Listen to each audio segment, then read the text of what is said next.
Before I begin, I would like to say a couple of words of deep appreciation for the sponsors and the people who have put this program together. I have been involved in speaking publicly all over the planet and all over the United States. I've been at conferences here, I've been at conferences there, and I know how terribly difficult it can be to put a program like this together.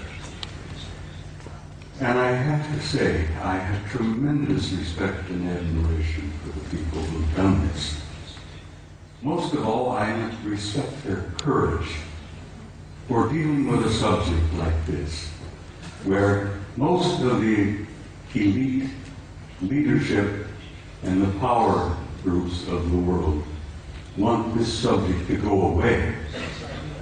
And these courageous young men who have put this together are brave, and they deserve my respect and your admiration. And I want to say I thank you because I know what you've done.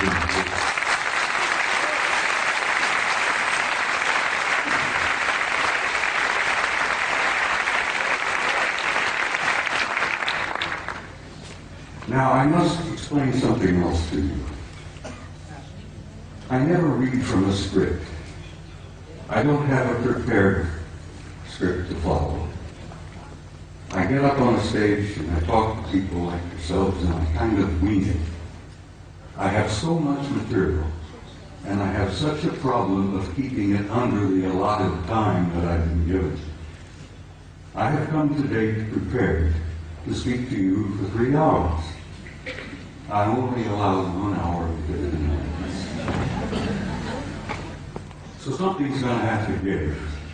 But bear with me, I'll do the damnedest job I can. And it's important that you see the photographs of the NASA pictures that I have brought with me. Now, my journey began 45 years ago. I began a journey that if I had known then what I know now, if I had known the pain, the anguish, the heartbreak that I was going to experience over these 45 years, I might not have started that journey at all. But here I am in Barcelona in 2009 with some of the most delightful people I have ever met.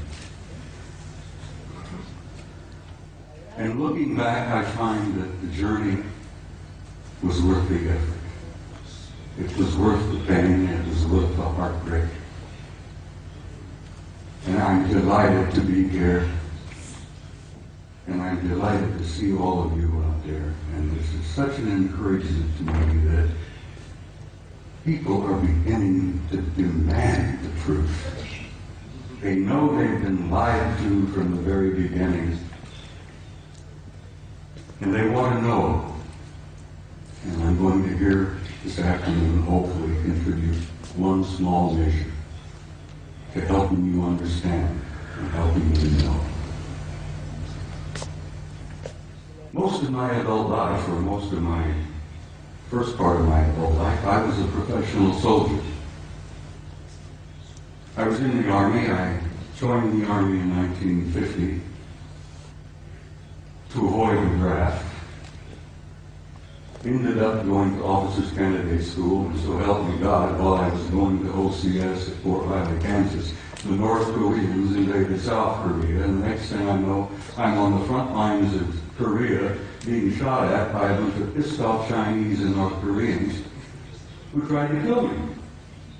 And I had nothing against them. I didn't want to kill them.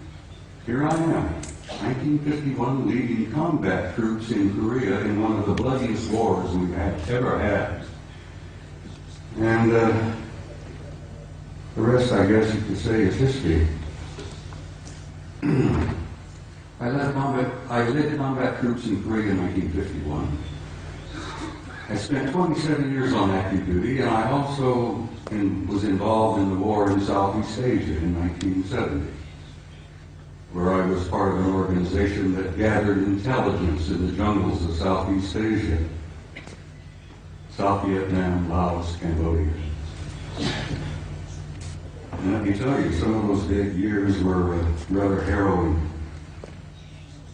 The most harrowing experience I was to have was when I was assigned to Paris, France in 1963 to what we considered in those days a plush assignment, a plum assignment.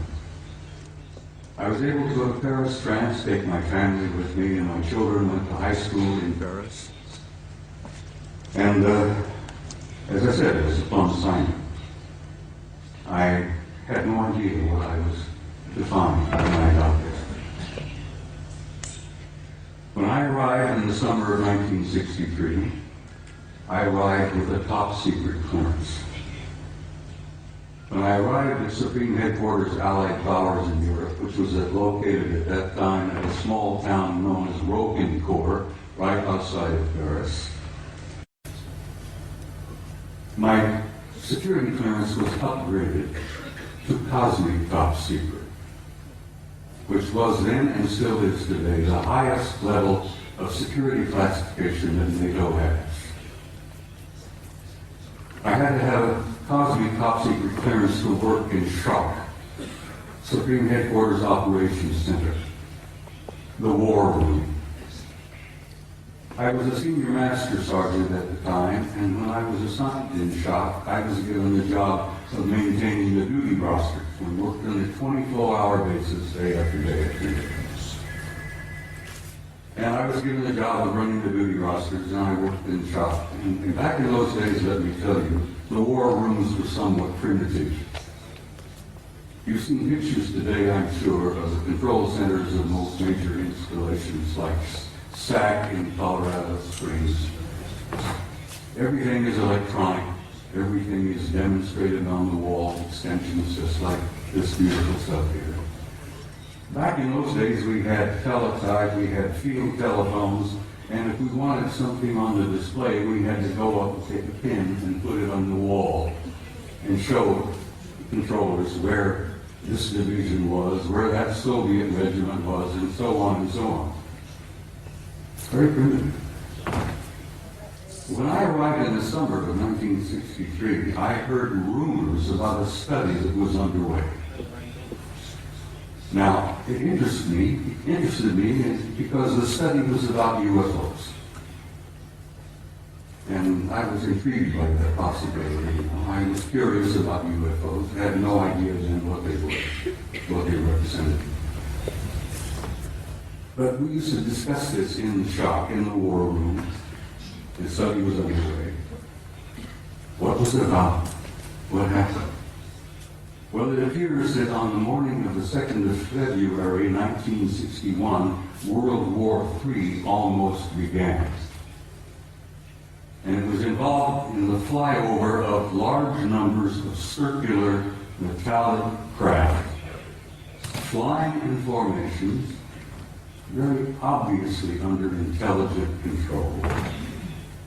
And they would fly out of the Soviet sector in the Warsaw Pact toward the west, in formation at a high rate of speed and a very high altitude. And they would turn north over the English Channel, over the southern coast of England, and then they would disappear off of NATO radar over the Norwegian Sea. On that morning of 2nd February 1961, World War III almost began. The Soviets went on red alert. The NATO forces went on red alert. Everybody was, fingers on their triggers, thumbs poised above those red buttons. And World War III was just moments away. Within 20 minutes, it was all over. The objects flew, turned north, disappeared off radar. It was all over. After this event occurred, a British Air Marshal by the name of Sir Thomas Pike, who was a Deputy Supreme Allied Commander in Europe at that time. He was the deputy to my boss, General Lyman Lendisser, an American four-star general who was known as SACEUR, Supreme Allied Commander in Europe. Air Marshal Pike says, "I've had enough of this. These objects have been showing up regularly from time to time. And as I said, they almost triggered a war." Air Marshal Pike said, "We're going to have to come to terms and find out what the hell's going on here. I want to know." So he began a study. He initiated a study in SHAPE headquarters that was to last 3 years. They published it and they issued it in the summer of 1964 while I was there working in the war room. They titled it An Assessment, an evaluation of a possible military threat to Allied forces in Europe. So it had from them title just couldn't learn very much about that. An assessment, an evaluation of a possible military threat to Allied forces in Europe. I was working in the war room one early morning around 2 or 3 o'clock, and as I jokingly used to refer to it, the coffee was too black to drink. We read all the newspapers, magazines. Many of you have heard military life is about 99% boredom, broken up with 1% of sheer terror. And that's the way it used to be, and that's the way it probably is used today. I'm sitting there nodding off, and this American Air Force full colonel looked at me and he says, "Wake up." He went over to the vault. The vault, the shop, was a walk-in safe. We opened the door and walked in, and we got classified documents in there. The colonel went over to the vault, the file, and pulled out this document and threw it on my desk, and he says, "Read that, that'll wake you up." Ladies and gentlemen, my life changed. I opened the first page and I couldn't put it down. I read and read and read, and I read it every time I was on duty in the war room. I was shocked, I was stunned by the implications of what I read in that study. And as I said, my life has never been ever quite the same. The study, briefly, and I have to briefly lay this out. I could talk for 2 hours about this, but the study simply concluded this. Is there a threat to Allied forces in Europe? Apparently not. They concluded that the planet Earth and the human race had been under some kind of survey or observation going on for hundreds, if not thousands of years. They concluded in 1964 that there were at least 4 different groups coming here, observing us, surveying us, analyzing us, closely watching us, what we were up to, what we were doing. They concluded that there did not appear to be a military threat involved because the repeated demonstrations of incredibly advanced technology demonstrated to us that if they had been hostile or malevolent, there was absolutely nothing we could do. If they were evil in their intent and they were hostile toward us, it would have been over a long time ago. So, the conclusion was there were 4 different groups involved. They had been coming here for a very, very long time. Apparently, they were not malevolent or hostile.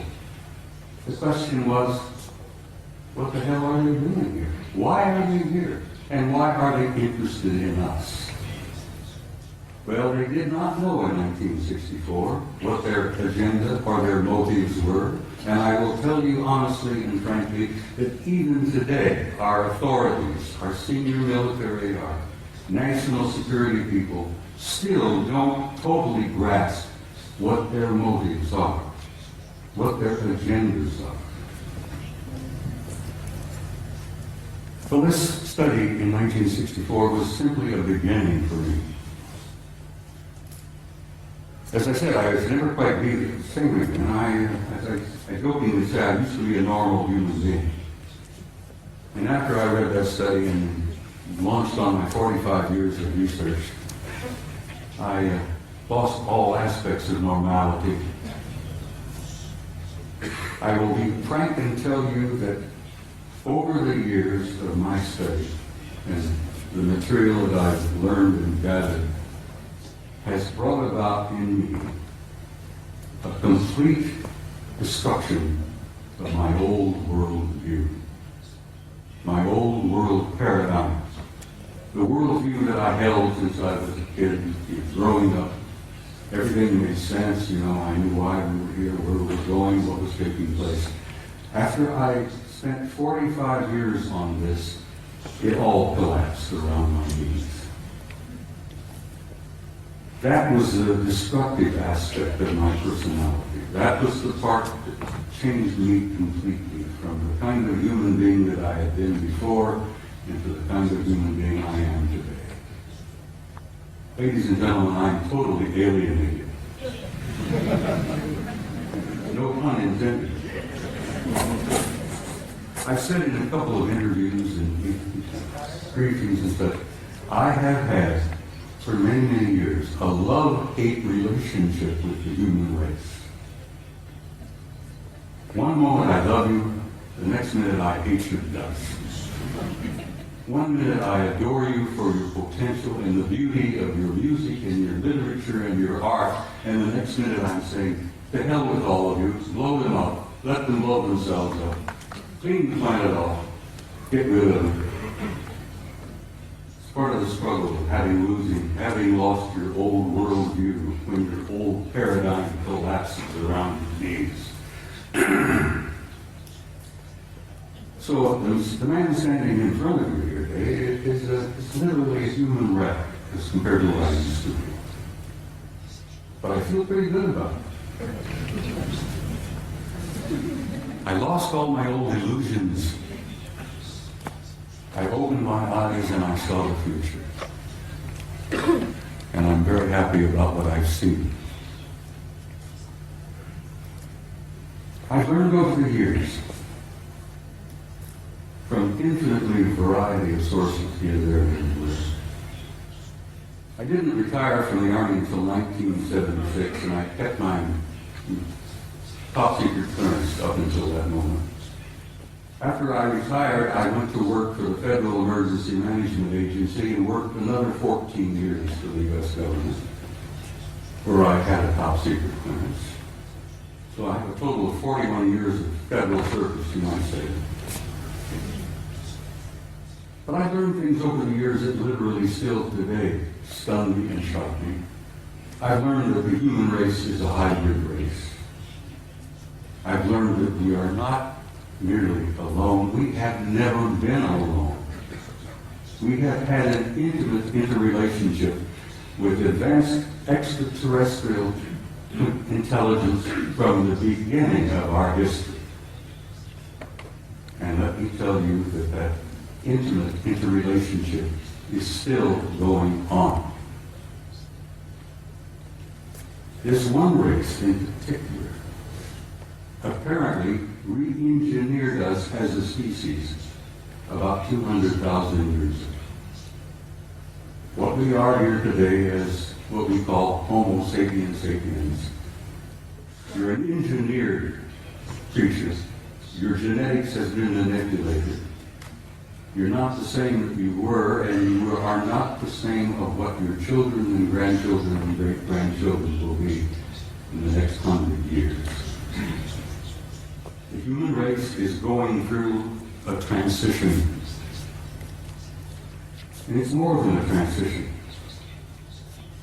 It's what I have learned to be a transcendent transformation into a new race, into a new future.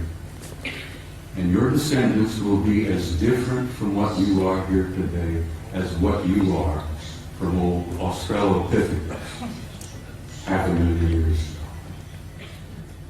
It's not something to be afraid of, something to look forward to.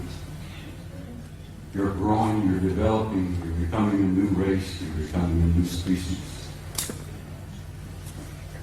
Your grandchildren, your great-grandchildren, your descendants on in the next century or two have destiny in the stars.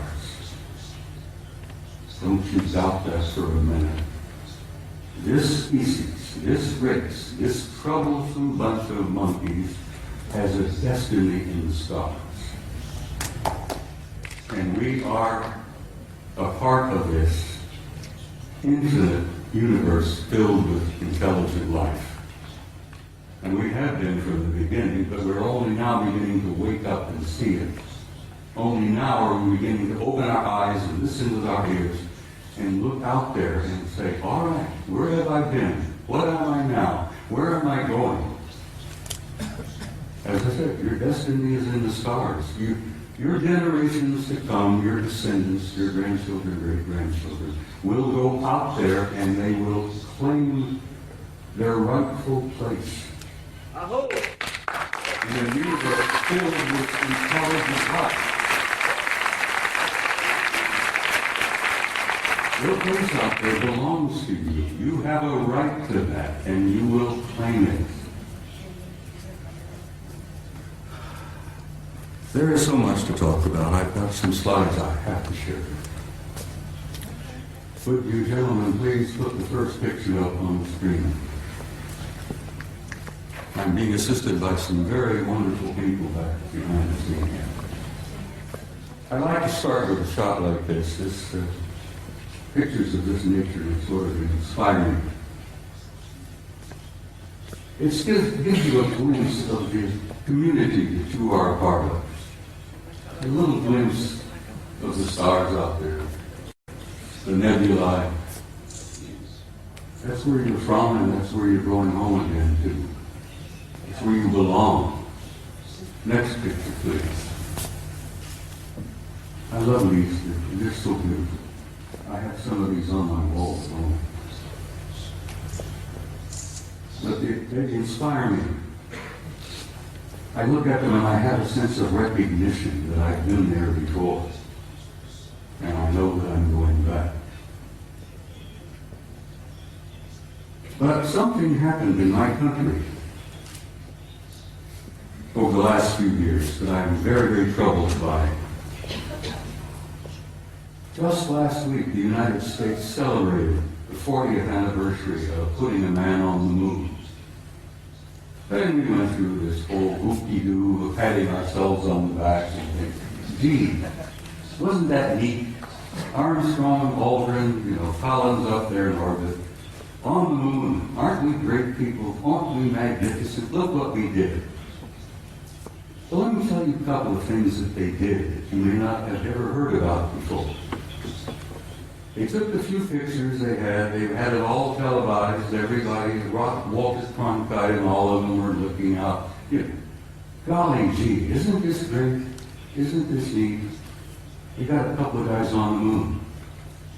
Ladies and gentlemen, my government, NASA, NASA, which many of us in the United States say stands for never a straight answer,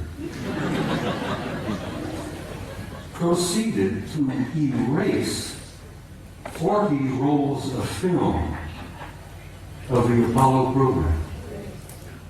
The flight to the moon, the flight around the moon, the landings on the moon, the walking guys here and there. They erased, for Christ's sake, 40 rolls of film of those events. Now we're talking about several thousand individual frames that were taken that the so-called authorities determined you did not have a right to see. Oh, they were disruptive, socially unacceptable, politically unacceptable. I become furious. I'm a retired command sergeant major. I was never famous for having a lot of patience. The idea when I found out that they had erased 40 rolls of film involving several thousand individual shots about what really happened up there, I became so furious that I could have punched the director of NASA in the nose. I try to be, I'm not a dangerous man. I like to tell people that, like Henry Higgins in My Fair Lady, I have the milk of human kindness by the quart in every vein. So I really am a gentle man. But I have the capability, the potential of being rather dangerous and violent. And these lies and these cover-ups that I've learned about firsthand over the years literally infuriate me. And I hope it infuriates you, because these authorities, these nitwits in high positions of power, who are proceeding to spend all the money that the American people make for their own use, for their own private programs, and then lie through their teeth about what the truth really is. Well, thanks to the idea that there were a few employees in NASA 40 years ago, even today, there are some good people working there, decent people, honest people. I have some film that they preserved that was not destroyed. Gentlemen, put up the next picture for me.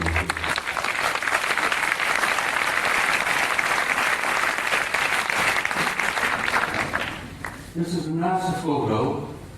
This is Apollo 12. Apollo Systems 12, roll number 50, negative number 7348. They were flying over the moon before they landed. They went into orbit around the moon. As many of you, I'm sure, if you know the system, you know the procedure. They went into orbit around the moon, and while they were there in orbit around the moon, a number of anomalous artifacts began showing up, showing interest in them. Next picture, please. This picture was taken by Neil Armstrong. While they're looking out of the window of their little craft, this object flew by. There's the moon in the background, of course. There's this object that flew by the window of that little craft that they were riding in. Neil took the Hasselblad camera that he had, put it up to the window, and snapped this picture. Next picture, please. NASA Apollo 12. Roll 51, negative number 8653, something like that. Now this is a good-sized object. This is several hundred feet in diameter that came up next to the lander, flew along beside them for a time. The guys in the Apollo crafts put their camera to the window and snapped the thing, and I've always jokingly said there were guys inside of this taking pictures of the NASA. We were photographing them, they were photographing us. Next picture, please. Photo NASA Apollo Systems number 14, Apollo 14. Roll 70, negative, what is it, 9837, I think, or 8837. This is the Landsberg crater on the moon. The guys in orbit above the moon were particularly fascinated by Landsberg. They had been given a special assignment to take pictures of Landsberg because the crater, which they designated as Landsberg, had things going on in the crater that were very anomalous. There was construction going on. There were enormous facilities in the middle of the crater up there. So they were specifically designated and assigned to photograph Landsberg to see if they could figure out what the hell's going on down there in the crater on Landsberg. While they were looking at Landsberg, this object happened to express interest in them and flew by. Now this line is an artificial line that was drawn to show you the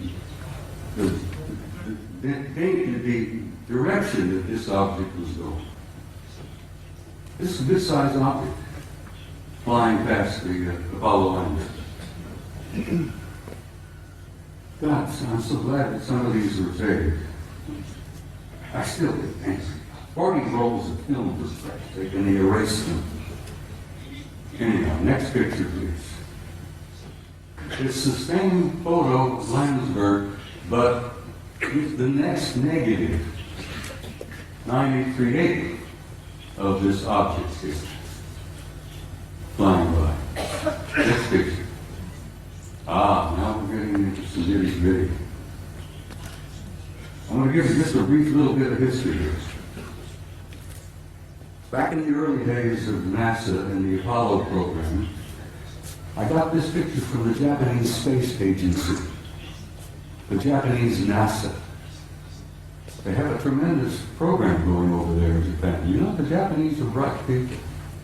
So the Japanese Space Agency had signed a contract with NASA years and years ago to buy copies of every picture NASA took during the Apollo program. And I'm sure the Japanese paid a sizable amount of money for this contract. And as the films was developed and the photos were made and they shipped them off to Japan, and the Japanese have a tremendous reservoir of good original NASA pictures. They bought them, they paid for them. Now this photograph was released by the Japanese Space Agency, and you can see the Japanese writing here. This was taken by Apollo 13. Now you're all familiar, I'm sure, with Apollo 13. That was the aborted mission that was going to the moon to land, and they had an accident on the way. They couldn't land. They damn well barely got back. While they are on their way to the moon, here's the moon, a number of things began happening. Some strange objects were appearing outside the windows of the spacecraft. And guys, they grabbed their Hasselblad camera and started taking pictures. This photograph shows 3 different objects here. This looks like a circular object with an enlarged dome on top. This is a smaller object, a circular kind of disc-shaped craft. But coming in from the right margin of this particular picture is this. Next picture, please. Here we are. This is a blow-up of the positive in the photograph. And here is a blow-up of the negative of this object here. Ladies and gentlemen, this particular object is 5 miles long. And I'm tempted to use the term big mother. No pun intended, but it appears to be a mothership. It's gigantic. 5 miles long. And here these NASA guys are up there in this little cramped Apollo capsule, and they look out their window and they see something that's 5 miles long. Shakes them up a little bit. When they got back to NASA with these pictures, that shook them up a hell of a lot.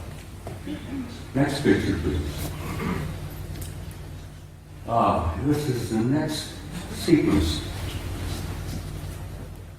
Here, this large mother has moved into the middle of the frame, and something else has shown up over here, which has been estimated to be 2 miles long. But this really upset the guys.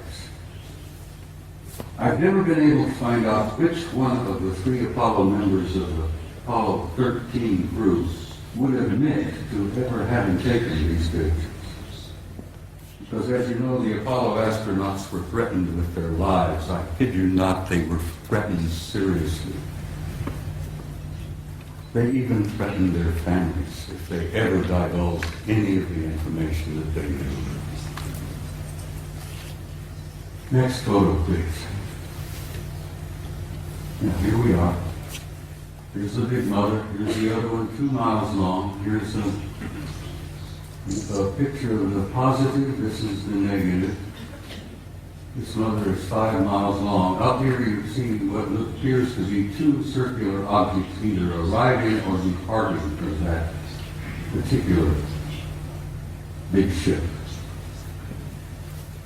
I can almost understand why the authorities in NASA, why the authorities in the space program didn't want this information to come out. They were frightened. They were stunned. They couldn't deal with it themselves, and they figured if they couldn't handle it, you couldn't handle it. There would be social disruption, I believe is one of the terms they used. They would disturb the body politic, I believe the term they used. So they clamped the lid down on this, and it's still down, and it's going to stay down, I'm afraid, for some time yet. Until people like yourselves and people like me and the rest of them here on the stage, by pushing and prodding and chipping away at this lie and this secrecy, eventually we will succeed. And don't you doubt that for a minute.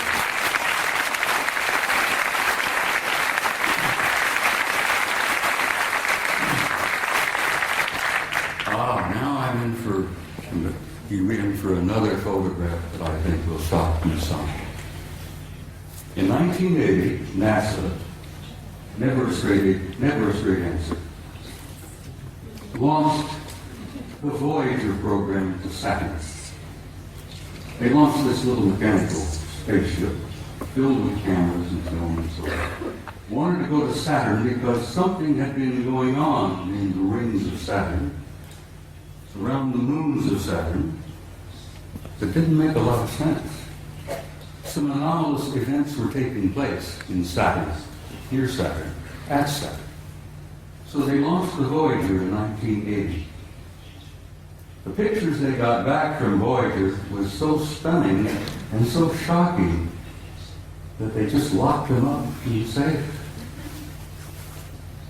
Fortunately, I met and developed a friendship with a retired NASA scientist by the name of Norman Bergman. Norman Bergman worked for NASA for about 30 years. He was a technician, a scientist on the Voyager program to Saturn in 1980. Norman decided, after waiting a number of years, for NASA and the authorities to be candid and honest and forthright and tell us what they really found up at Saturn. And Norman got so frustrated he wrote a book. Now, he couldn't get it published in the United States. No American publishing house would even touch it. Norman Bergman had to go to Scotland, for God's sake, to Aberdeen to get his book published. And he did publish it. He did succeed. He got his book. It's a piece of genius. It's a beautiful piece of work. And the things that they photographed near Saturn appeared in print for the first time. This is the A-ring of Saturn. I think you're all familiar with what Saturn looks like. It's a beautiful planet. It's giant. It's a big one. But it's got rings all around. Well, this is the A-ring, and here is an object that is self-luminous, obviously artificial, larger than our moon. It seems to be moving all around throughout the rings of Saturn among the moons of Saturn. And Saturn's got a couple of dozen moons. This object here, as I said, larger than our moon, moving all around apparently under intelligent control in the rings of Saturn. Now, try for a moment, if you can, to imagine a kind of a technology that is capable of constructing something larger than our moon, that's artificial, that moves around wherever it wishes to go, that's probably got several thousand guys inside. That is shocking to some people. Next picture, please. This is the piece de resistance, I guess, is the French thing. Here you have another self-luminous, artificially constructed object, circular in shape, larger than our moon, that is also moving here, there, and everywhere throughout the rings of Saturn and among the moons of Saturn. You know, there's got to be intelligence aboard. But this is the one that really blew the NASA people on the Voyager program out of the water. This object, this is an object, guys, is 2,000 miles long. It's 400 miles in diameter, and it's an artificially constructed. Norman calls them an electromagnetic vehicle. He says they appear to be making the rings. This is one of the rings of Saturn. I think this is the B ring. Bertrand says he thought they were probably making the rings. I said, Norman, you ever consider the possibility they may be mining the rings? Because I think the rings are probably rich in nutrients, minerals probably. And an incredibly advanced civilization, I think, would work out some system of mining those rings for all the minerals that are up there and utilizing them. Because space is filled with wealth, energies of all kinds. They never have to dig another hole in the ground like we do down here. Space is filled with energy. This is 2,000 miles long, and here on this end there seems to be something like an exhaust or a flare of energy of some kind. It's probably a result of engines of some type inside this thing. But whatever it's doing, it's there, and it's a recognition and a representation of an advanced intelligence. And that's one of the things they don't want you to know, that we are confronting and relating with an intelligence that's so far beyond our own.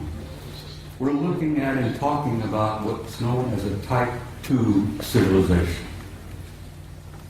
Now, for your own interest, I suspect most of you suspect this, that you are all members of the 0-0 type civilization. Beyond us, hopefully in a century or two, we might become a Type 1. But this is a representation of the Type 2 civilization. And Michio Kaku, the famous Japanese-American physicist in New York, has put out this concept about Type 0, 1, 2, 3, and 4 of the kind of advanced cultures and civilizations we will probably meet out there. Well, in probably meet out there, we've already met them. They're here. They're in our midst. So, I think I brought about 15 or 20 of these pictures, but I simply had no time. I don't have the time to show them all.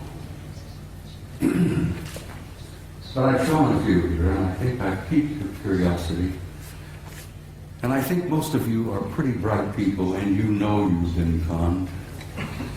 You know you've been lied to. You're not fools. And I think you know who you are and why you're here and where you're going.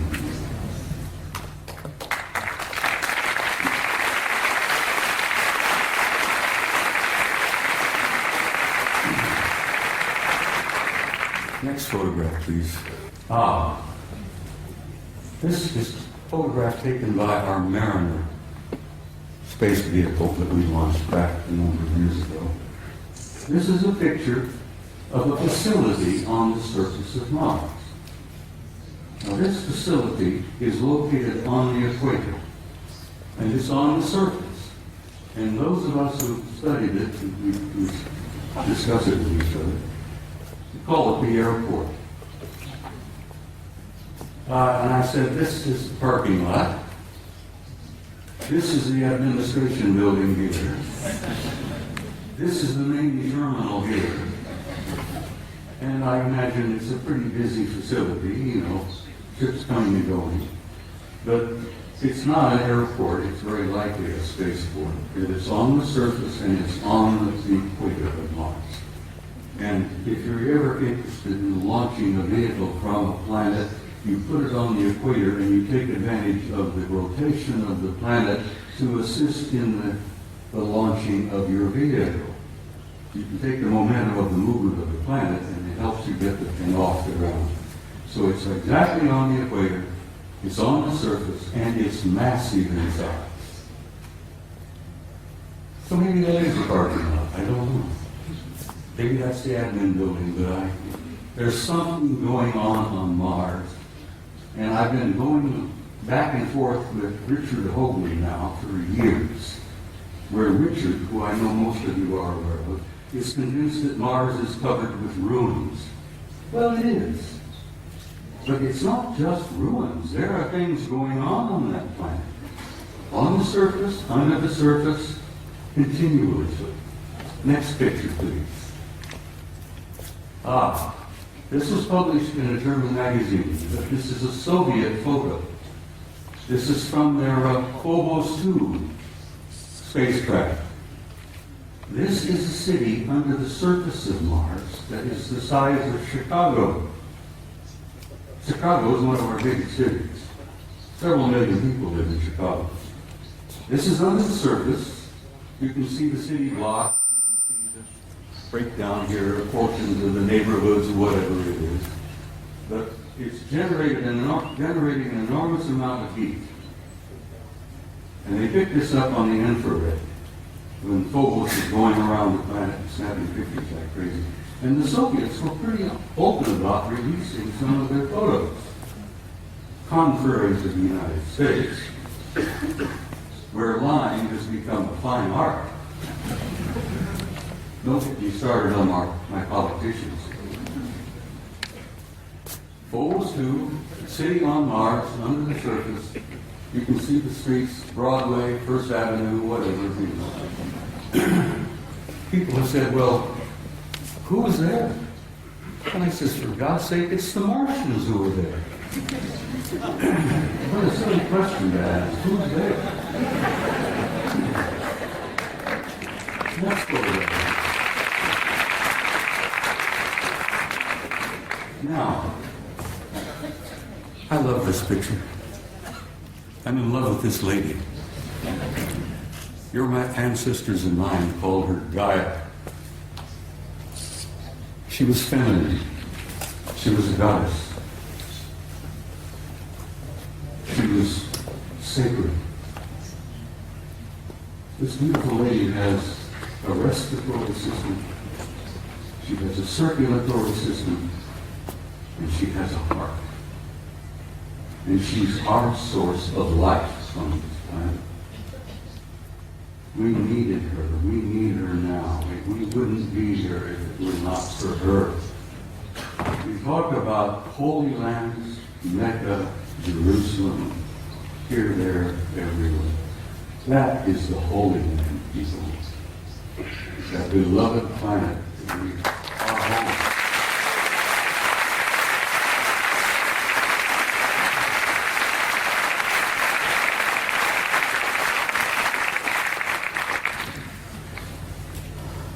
Next picture, please.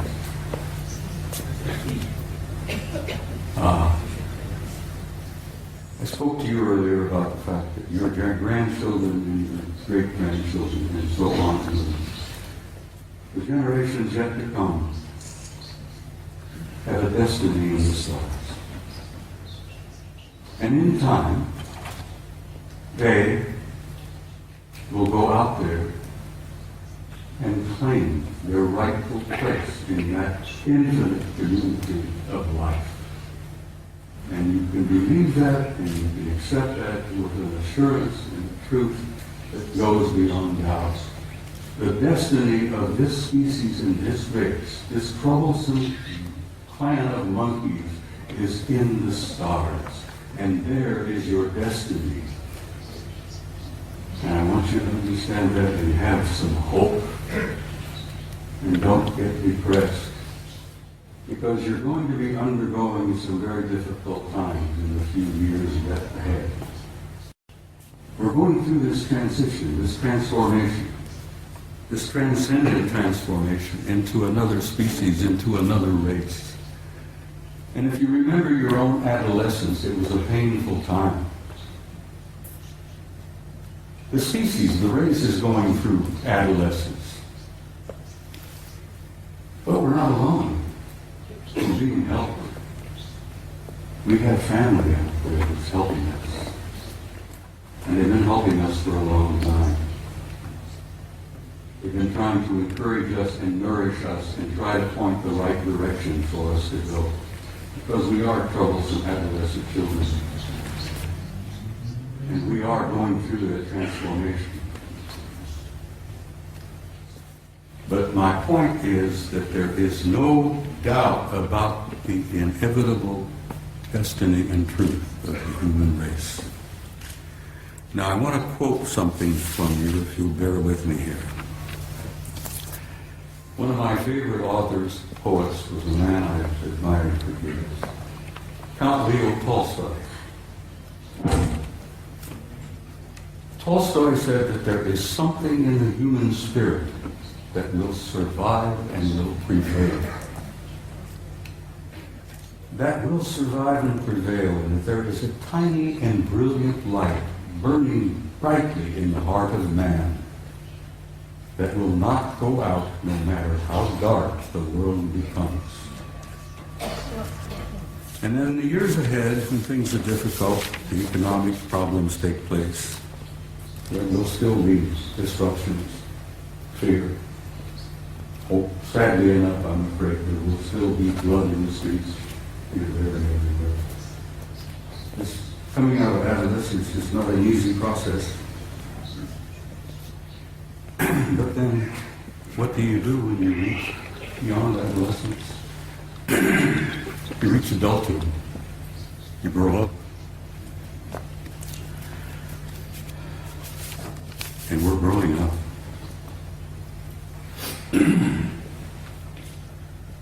Well, ladies and gentlemen, my journey is coming to an end. But for many of you out there, your journey has just begun. And I want to say something to you before I leave the stage this afternoon.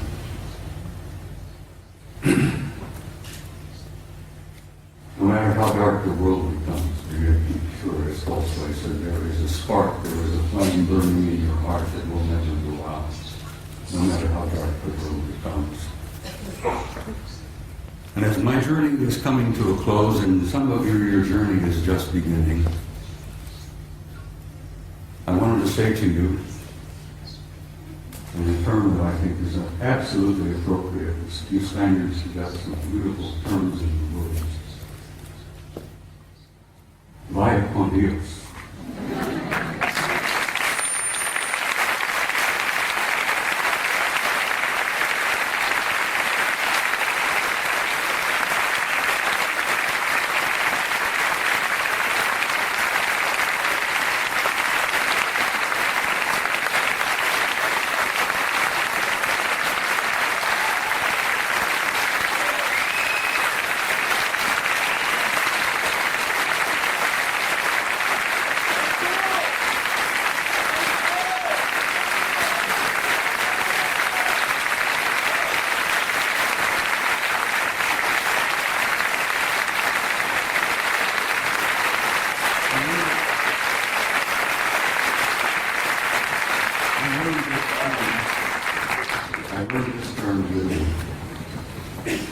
I've never been to Spain before. Italy is one of my places that one of my favorite places. I love Italy. Now I'm learning to love the Spaniards. In Italian, I learned to say this, and I will say it to you. And I understand you know the meaning of it, but it's very small.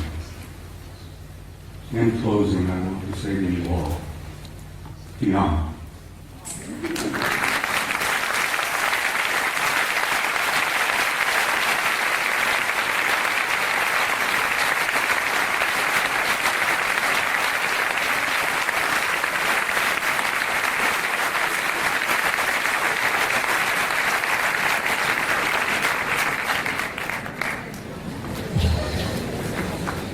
Bien, ha llegado el momento del descanso. Sí quería comentarles que justo... I'm Carrie Cassidy from Project Camera. This is kind of you need a microphone if you want to...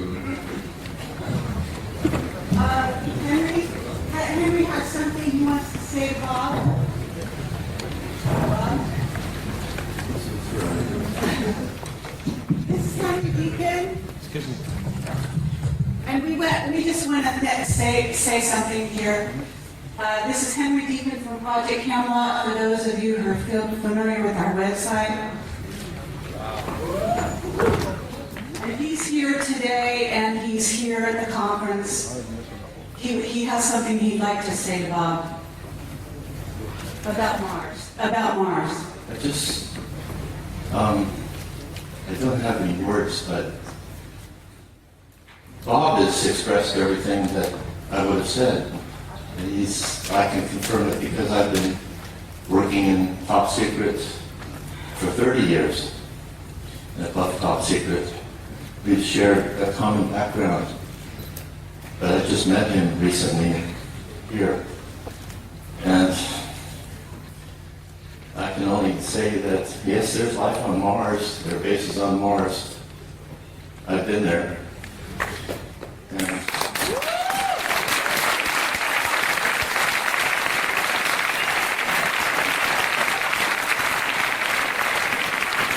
didn't even get started on telling you some of the things I wanted to share this afternoon about who and what is on the moon and Mars, but Imperdível. it's a long story, as he said. There's not enough time to put it all together. Except that it's a positive story. It's not one of fear. He showed a picture of the Mother Earth, and it's giving birth, and there's birth pangs, but there's a child that's being born. And just forget about the fear, because that's just a really temporary thing. There she is. So, a friend of mine, Angelica, who no one knows, UK, she calls this the Emerald Planet. And it's alive, yes, it's very much alive. We're a part of that life form, and it spreads, the life spreads throughout this whole galaxy. And the rest of our family is watching and waiting and helping quietly behind the scenes. And I've been fortunate enough to be able to meet family that don't just live here on Terra for a long, long time, even before I was in government work. So thank you.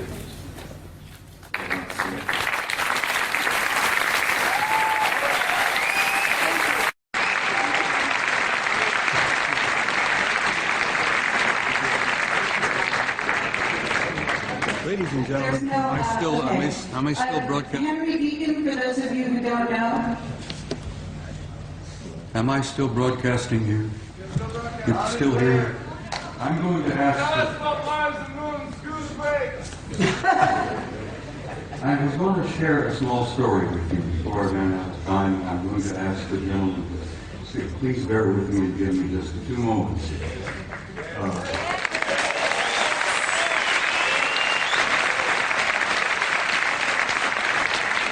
This is for Rover. I attended my son's retirement ceremony in Washington, D.C. in November. My boy retired in November in Washington as a full captain in the United States Navy after 30 years of service. And while I was at this retirement party, the room was filled with admirals and generals, and retired commanders and captains and so on. And we all had something cool in our hands, and we were all moving around among each other, amiably and relaxed, you know. A retired Navy scientist, whose name must remain untold, came up to me, nudged me. He says, "I know you." I said, "Yes, I'm Eric's father." No, he said, "I know you. You're that notorious retired command sergeant major with the big mouth." And I said, "Yes, I'll go to that." He says, "I had to share something with you before the party was over." He said, "I retired several years ago." He said, "My last job was at a government laboratory in Nevada a few miles from Las Vegas. He said, I am a plasma fusion physicist. That's my expertise. That's my training, my background. Not being a scientist, I go, what? Plasma fusion physicist? He said, yeah, I work at this laboratory outside of Las Vegas. He says, it's not commonly known, but it's a drug secret. He says, I worked 5 years with 2 guys who were not from here. They were from somewhere else. And he says they were delightful people. They were scientists, they were working with us, they were assisting us, they were encouraging us and offering us ideas and possibilities and one thing or another in plasma fusion, which is infinite energy forever. But he says, I got to know them pretty well. And he says, after a couple of years, he said, I went up to one of them and I said, what do you guys really think of us human beings? And this chap, through somewhere, said, well, since you've asked, we think you are how did he word it? A primitive, savage, and dangerous race. And the scientist said, I had to agree with him. We are. We're a primitive, savage, and dangerous race at the most. The other chap was standing there, who had been listening in. He was also from somewhere. Said, you also smell bad.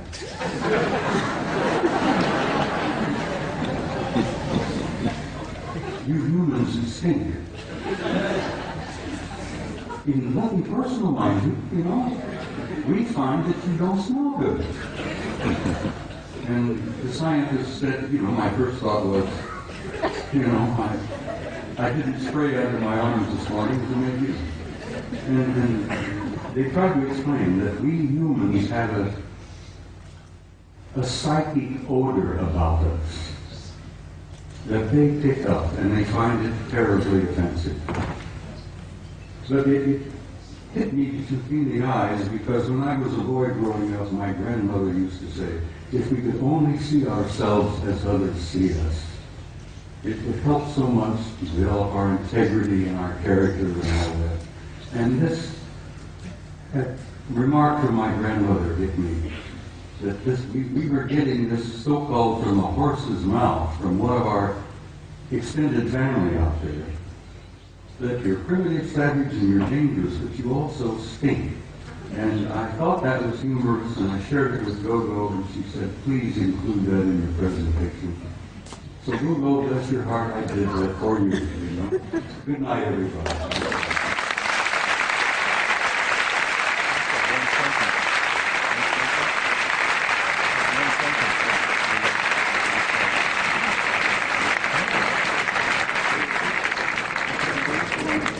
One sentence. It relates directly to what Bob has said. If you want contact, raise your spirit high. And that's what they want. Because they don't want to mix with you if you're savage beasts. It's that simple. Just relax and be happy and work with each other. It's a very simple message. Thank you, Henry. Thank you.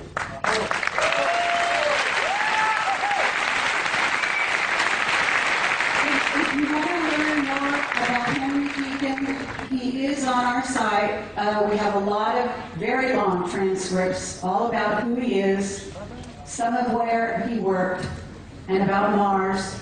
We also have a video called Jump Room to Mars, in which David Wilcock and Bill Ryan and I discuss some of what he told us. And we're looking for maybe a 15-minute, maybe a half hour tomorrow when Henry Deacon can address you and maybe tell you some of the details. Thank you.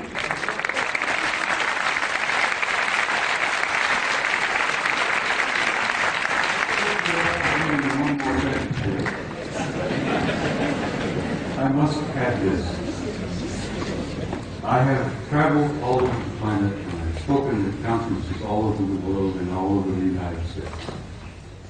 I have never been to a conference of this nature without there being at least one and generally two of the others in the audience. And I wanted you all to think about that and look around you and know that in your midst, I jokingly refer to it, you have good friends in high places and they're in your midst. And I learned over the years to recognize it. It's your family. Exactly, it's your family. But like Ingo Swan, I've developed the intuitive ability to spot them and recognize them.